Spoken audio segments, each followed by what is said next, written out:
Hey guys, welcome back. Today we're talking about Jesus' next miracle. And for us, we're going to Matthew. This is kind of interesting because Matthew, Mark, Luke, a lot of times they'll give the same miracle. They'll give their own take on the miracle, but they fall in line pretty steadily. Our next two miracles, Matthew's breaking off on his own. So we're getting crazy here with Matthew. So in our last two videos, we had Jairus. Jairus went to Jesus and asked for his daughter to be healed. On the way there, a woman was healed that touched the hem of Jesus' garments. And then Jesus went on to heal Jairus, his daughter.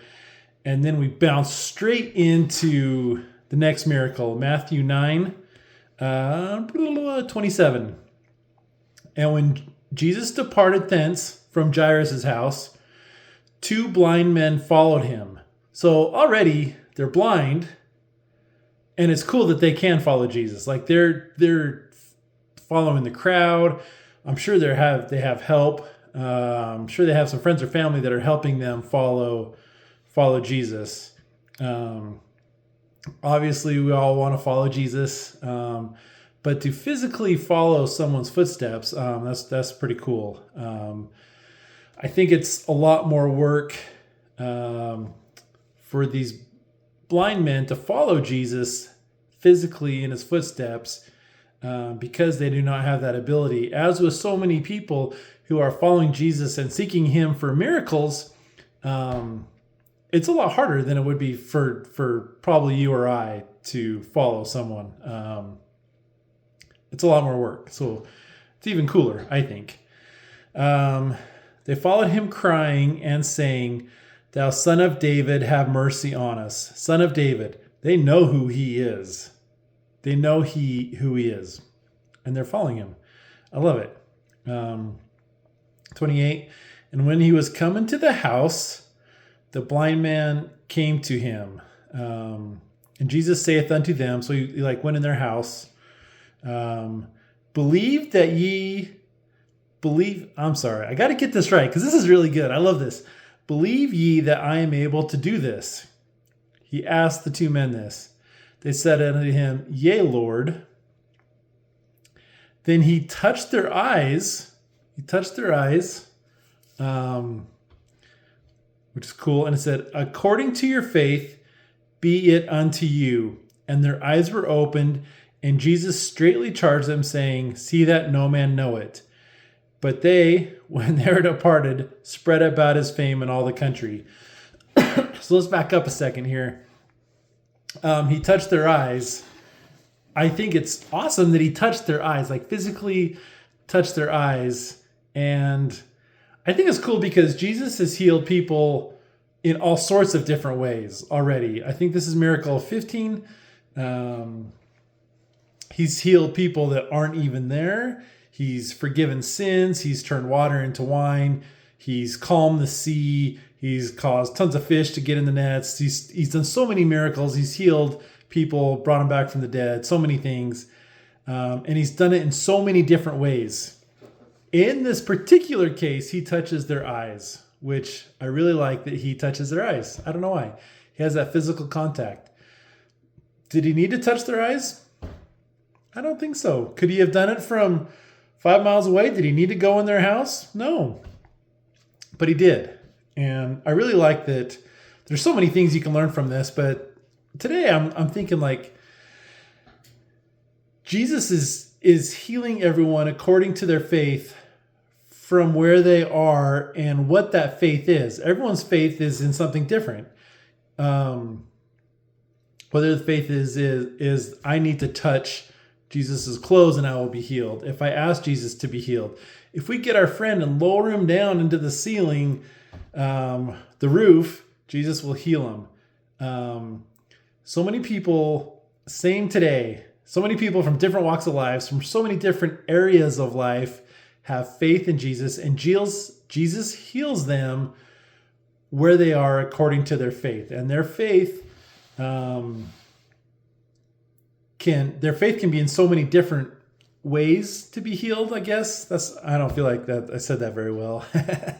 But Jesus heals us, and I'll be on one track and someone else might be on another track. And I think it's good to be open that Jesus is working in different people's lives differently. And if you're one of these two men and Jesus touched your eyes and healed you, then you would tell everyone what happened. And if you heard that story, you would want Jesus to touch your eyes also, or to touch your withered hand, or whatever it is.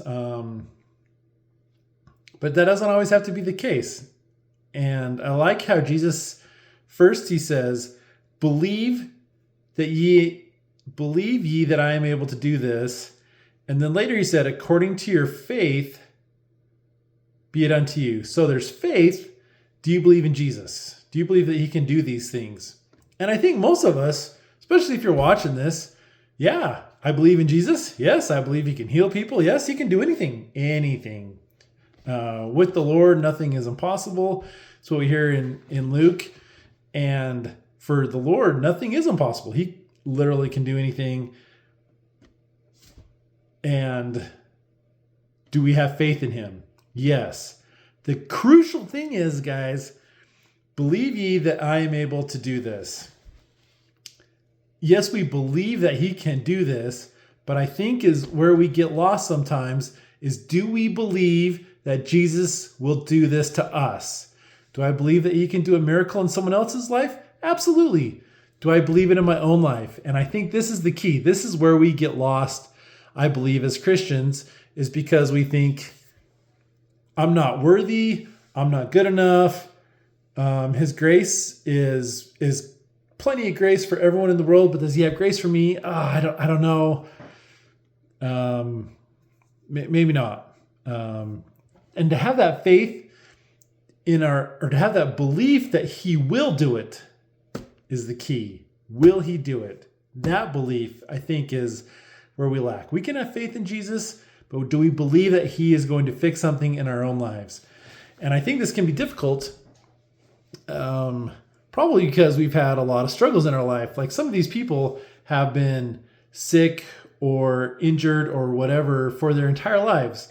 And if you have an illness, if you have an addiction, if you have something that you've been struggling with for a long time, depression, anxiety, something, and you've prayed for it to be taken away from you thousands of times over decades, believing can become difficult. Absolutely, it can become difficult. Believing that Jesus will heal us, believing that Jesus will bless us is key. That is key. Do we have faith in him? Of course we do. Do we believe that he will do X? That is the key. Did the woman believe that touching the hem of the garments would heal her? She knew that. People knew that if they talked to Jesus, if Jesus visited their child, they would be healed. If Jesus just said something, it would happen. And all these people have these miracles in their lives according to what they believe. If they have faith in Jesus and believe, no matter how they have believed that they would be healed, they have been healed because of that belief. That is what I love. That is what I love. We come from all different walks of life, all different stories. Everyone is different, obviously. And no matter where we are and where that belief is, Jesus is healing us. And I love it. Yes, according to your faith and that belief. So many different ways. He touches your eyes or he heals you when he's not there. It doesn't matter. He can heal you. And that's, we're going to end there because I really love that part.